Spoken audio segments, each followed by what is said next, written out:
In the summer of 1983, Tammy Lynn Leppert was on the verge of becoming Hollywood's next star. She had already graced magazine covers, won beauty pageants, and landed roles in major films like Scarface. But then, without warning, everything changed. Friends say she became withdrawn, terrified, and convinced someone wanted her dead. She told her mother she had seen something she should not have, and refused to explain. Just days later, she vanished without a trace after being dropped off near Cocoa Beach. No confirmed sightings, no body, just rumors of drug rings, dangerous men, and a secret that may have cost her life. This is not just the story of a young woman who disappeared. It is about the forces that may have made sure she stayed gone. And the truth, if it ever comes out, is not going to be good. Tammy Lynn Leppert was the kind of young woman who seemed destined to leave her mark on the world. Born in 1965 in Rockledge, Florida, she grew up in a household that revolved around the glitz of beauty pageants. Her mother, Linda Curtis, was a modeling agent, and by the time Tammy was a teenager, she had already taken home more than 300 pageant crowns. Her face was on billboards across Florida, her smile in print ads, her presence on television commercials. She had a rare combination of charisma, ambition, and discipline. People who met her often said she simply had it. Hollywood noticed. In the early 1980s, she began securing small but promising film roles. She was cast in the teen comedy Spring Break, appearing in a bikini contest scene that captured attention, even though it was brief. She landed another role as an extra in Brian De Palma's Scarface, standing out even in the background. Industry insiders believed it was only a matter of time before Tammy made the jump from minor roles to a career-defining part. Friends from the film set remembered her as warm, funny, and eager to work, the kind of person who could turn strangers into friends in a single conversation. But while her career was gaining momentum, there were subtle but unmistakable changes in her behavior. Friends recalled that Tammy began turning down invitations to parties or events she normally would have loved. She appeared distracted during conversations, often glancing over her shoulder as though someone might be watching. She began to keep certain details about her whereabouts to herself. At first, it seemed like simple caution. Maybe she had encountered someone who made her uncomfortable. But over time, it became clear that this was something more serious. Then, in a moment that puzzled everyone who knew her, Tammy told her mother she had seen something she should not have. She would not elaborate, but the fear in her voice made it clear she thought her life might be in danger. Around this same period, she began refusing to eat or drink at social gatherings, insisting she feared being poisoned. Those close to her wondered if she was under some sort of threat, or if she had stumbled into a situation far beyond her control. What no one realized then was that all of these changes, her withdrawal, her paranoia, her guarded speech, seemed to trace back to one single night, an event she never explained, but which may have been the key to everything that happened next. And that night would soon trigger a public breakdown that stunned everyone around her. The night that seemed to mark Tammy's turning point was supposed to be nothing more than a celebration.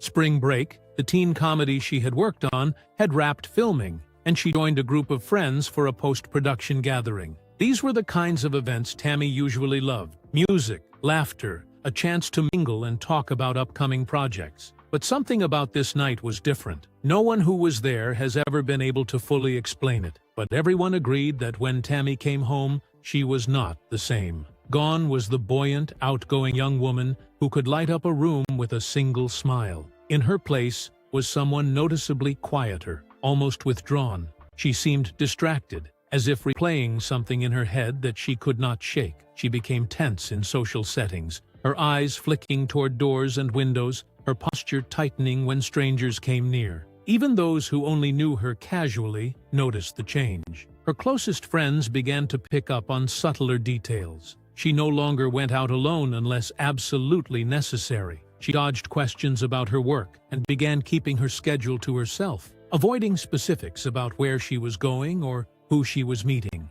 In moments of vulnerability, she confided that she believed someone was following her. She hinted at knowing people involved in dangerous activities, things she had no interest in being part of. But every time someone pressed her for details, she would shut down, her expression hardening, as if speaking the wrong word might set events into motion. that she could not control. These changes might have been dismissed as stress or exhaustion from the entertainment industry, but the situation escalated rapidly. On June 1, 1983, Tammy was staying with a friend when she suddenly erupted into what witnesses later described as a violent, unprovoked outburst. She smashed windows with her hands, threw objects, and lashed out at those who tried to restrain her. Neighbors heard the commotion and called police. Officers arrived to find Tammy distraught and incoherent. For her own safety, she was taken into custody and placed under a 72-hour psychiatric observation. During that observation,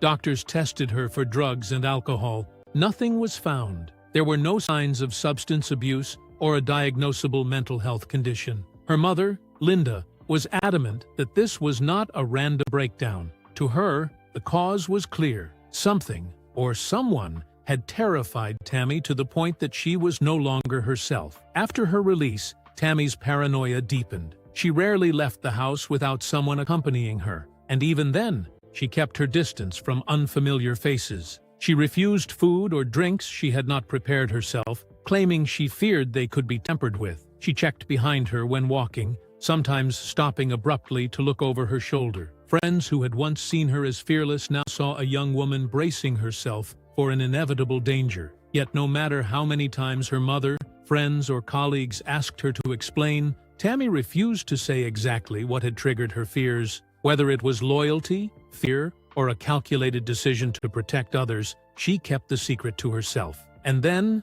barely a month later, she left her home for what should have been an ordinary trip to the beach. She promised she would be back soon. She never returned. On the morning of July 6, 1983, the Florida heat was already beginning to build when Tammy Lynn Leppert left her home in Rockledge. She wore a light blue blouse, a floral skirt, and sandals. Simple clothing for someone known to be meticulous about her appearance. Her hair, usually styled with care, was pulled back loosely, as though she had gotten ready in a hurry or had little interest in her usual polish that day. To her mother, this alone was unusual. She told Linda she was heading out with a male friend, identified later as a casual acquaintance, to look at a car and possibly spend some time at the beach. She promised she would be back soon, not suggesting any extended plans. There was no suitcase, no packed bag, no extra change of clothes, nothing to indicate she intended to be gone for long.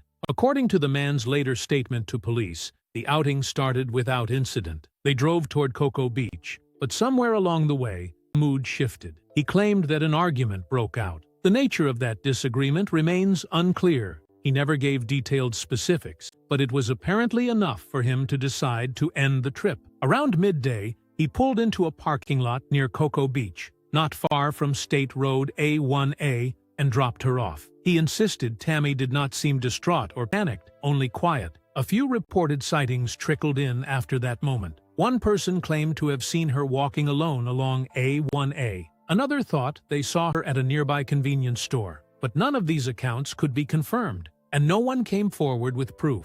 It was as if, once she stepped out of that car, she vanished from the face of the earth. She never returned home. She did not call her friends. She did not touch her bank account, pick up her modeling paychecks, or collect personal belongings from her home. All signs pointed to the same chilling conclusion. Tammy had either met with foul play within hours of leaving the car, or she had been taken somewhere where contact with the outside world was impossible. Her mother wasted no time. That very day, Linda filed a missing person report, telling authorities that her daughter would never disappear voluntarily. Tammy had no history of running away, and even with her recent paranoia, she had been making concrete plans, modeling auditions, photo shoots, and other career moves that pointed toward a busy summer. Police began interviewing friends, family, and acquaintances, retracing her last known steps. Search teams combed the beaches, parking lots, and wooded areas nearby, hoping for some sign, a footprint, a discarded piece of clothing, anything that could indicate where she had gone. Every lead dissolved into nothing. The man who had been with her was questioned and released, his story consistent but frustratingly vague. There were no signs of a struggle in the parking lot, no witnesses who had seen anyone force her into a car, no physical evidence that could be tied to a suspect. The ocean, only a few hundred feet away, was searched repeatedly, but the tides revealed nothing. As days turned into weeks, the official investigation began to slow, but the public interest did not. Rumors started circulating through Cocoa Beach and beyond. Rumors about dangerous men with ties to the modeling world, whispers about drug trafficking routes, and speculation that Tammy had stumbled into the wrong place at the wrong time. The theories began to take on a life of their own, fed by the vacuum of hard facts. And within those rumors, certain names would emerge. Names tied to violence, to power, and to the kind of influence that could make a person disappear without a trace. That was when the case stopped being simply a local missing person report and became a story with far darker possibilities. As investigators struggled to piece together the final hours of Tammy Lynn Leppert's life before she vanished, a short but chilling list of potential suspects began to take shape. Each name carried with it a dark history, the kind of background that made the idea of foul play not just plausible, but frighteningly believable. The most infamous of these names was Christopher Wilder, who would later become known to the public as the Beauty Queen Killer. Wilder was an Australian-born race car driver who had cultivated an image of wealth, sophistication, and glamour. Beneath that image was a man with a long history of targeting women, particularly those in the modeling world. His approach was calculated. He would lure aspiring models with promises of professional photo shoots, charm them into trusting him, and then strike. Wilder's killing spree in 1984 spanned multiple states and claimed the lives of at least 8 women, though authorities have long suspected the true number could be higher. What made Wilder particularly suspect in Tammy's case was geography and timing. He was known to be in Florida in 1983, and his victims often fit a certain profile: attractive, young, and connected in some way to modeling or pageants. Tammy, a beauty queen and actress who had already appeared in films, matched that profile almost exactly. Her family believed the connection was too strong to dismiss. In fact, they went so far as to file a civil suit against Wilder's estate after he was killed in a police shootout in April 1984. However, the lawsuit was eventually dropped due to lack of direct evidence. Still, the suspicion has lingered for decades, as has the uncomfortable reality that if Wilder was responsible, he took the truth to the grave. Another figure who has remained a shadow in the background of the case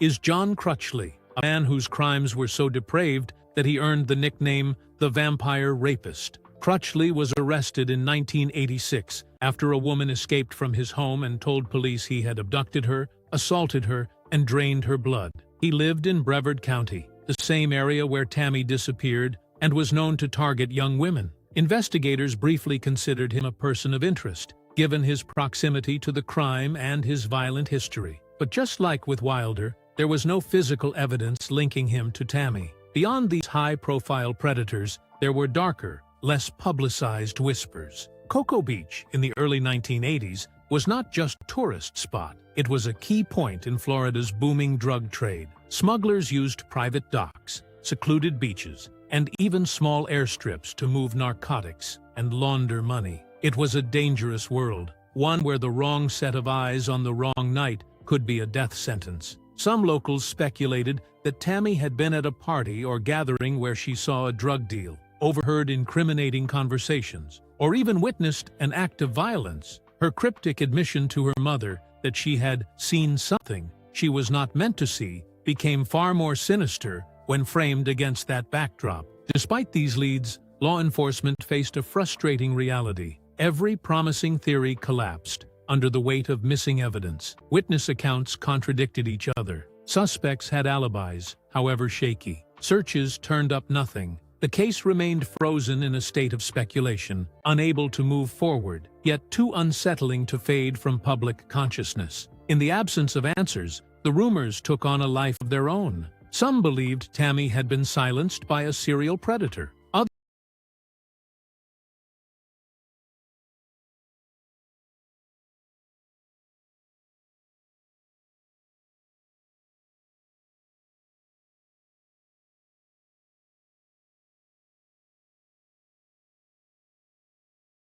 A few recalled that she seemed to be trying to leave subtle warnings, hinting that she might be in danger but refusing to explain further. If those warnings were genuine, they may have been her final attempt to communicate what she could not say outright. And if that is true, it suggests that her fate may have been decided long before she stepped out of that car near Cocoa Beach. Her disappearance not an accident of circumstance, but the conclusion of a plan set in motion the moment she saw something she was never meant to see. The theory that Tammy Lynn Leppert's disappearance was deliberate, that someone made sure she would never talk, has always centered on one question: what exactly did she see? Friends and family have long suspected it was something criminal, something involving people who could not risk exposure. Florida's Space Coast in the early 1980s was not just beaches and surf culture, it was a hub for drug smuggling and money laundering. Private airstrips, remote docks, and high-speed boats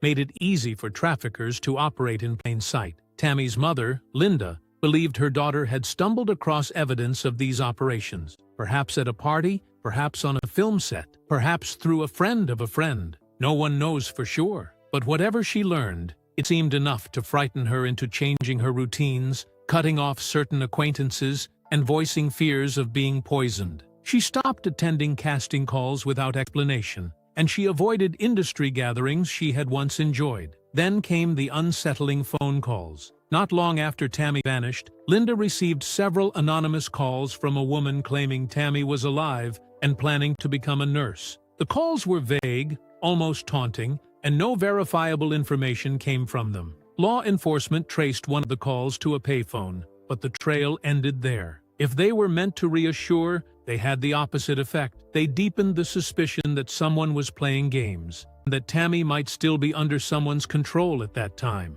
Some in Cocoa Beach whispered that the threats against Tammy may have been connected to a larger Hollywood connection, an idea that tied into her work on Scarface, a film with its own share of on-set rumors and industry legends. While no concrete evidence has ever tied her disappearance to the production, those close to Tammy believed she had been exposed to conversations or people linked to criminal activity, and that she knew enough to be a liability. If that is true, it would explain the silence. It would explain the lack of a body, the dead-end leads, and the way the case seemed to fade from the headlines almost as quickly as it appeared. And it would mean that Tammy's fate was not a tragic accident, but a deliberate erasure. 4 decades later, the pieces of the puzzle still do not fit together neatly. But for those who knew her, the conclusion they have come to is grim. Tammy's disappearance may have been less about who she was, and more about what she knew. 4 decades have passed since the day Tammy Lynn Leppert vanished, yet her case still casts a long shadow over Florida's Space Coast. It is more than a local cold case. It is a story that refuses to fade, a puzzle missing its final, most critical pieces. In the months and years following her disappearance, Tammy's mother, Linda Curtis, transformed her grief into an unrelenting campaign for answers. She called police departments across the state, hired private investigators, and even spoke with psychics when conventional leads ran dry. She pored over every rumor, every anonymous tip, desperate to separate truth from fabrication. She kept Tammy's photographs in the public eye, hoping that someone, anyone, might come forward. But despite her persistence, the silence surrounding the case never broke. In 1995, Linda died, without knowing what happened to her daughter. For her, the mystery was not just about loss, it was about the gnawing suspicion that Tammy's absence was no accident. Since then, Tammy's sister, Suzanne, has carried the torch. She has given interviews, pushed for renewed investigations, and maintained that someone out there still holds the missing piece of this story. She believes time may eventually weaken the bonds of secrecy, that age or guilt might drive a witness, or even a perpetrator, to speak. Yet the facts remain stubbornly unchanged. No remains have been recovered, no suspect has ever been arrested, and every theory, no matter how compelling, still lives in the realm of speculation. Was Tammy the victim of a serial predator who struck at the wrong moment? Did she cross paths with members of an organized crime network who saw her as a threat? Or was the danger far closer to home than anyone realized? The uncertainty is its own kind of cruelty. Friends and family have been left to imagine countless scenarios, each one darker than the last. And while there is no definitive answer, The threads of the story point toward one chilling possibility: that Tammy was silenced not because of who she was, but because of what she knew. It is a conclusion that, even without proof, feels heavy with truth. And if that is indeed the reality behind her disappearance, then the truth is not good.